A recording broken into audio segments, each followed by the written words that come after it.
Hello and welcome back to our channel.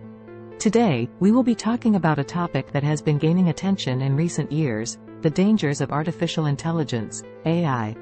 While AI has brought many benefits, such as improved healthcare and increased efficiency, there are also significant risks that need to be addressed.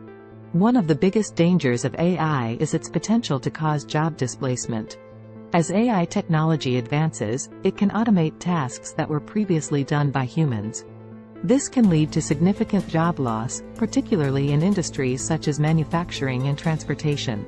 In addition, the jobs that are most at risk of being automated tend to be those that are low-skilled and low-wage, which can exacerbate income inequality.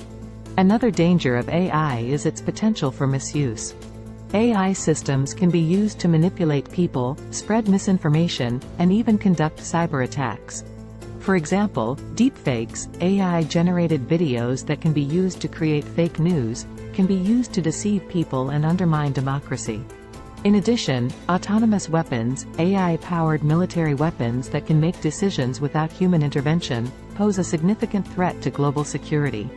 Furthermore, AI systems can also be vulnerable to bias and discrimination. AI algorithms are only as unbiased as the data they are trained on, and if that data contains biases or discriminatory patterns, then the AI system will replicate those biases. This can lead to unfair treatment of individuals and perpetuate existing inequalities. In conclusion, the dangers of AI are significant and must be addressed. Job displacement, misuse, and bias are just a few examples of the risks associated with AI. As AI technology continues to advance, it is important that we develop ethical frameworks and regulations to ensure that it is used in a way that benefits society as a whole. Thank you for watching, and we hope you found this video informative. Don't forget to like and subscribe to our channel for more thought-provoking content.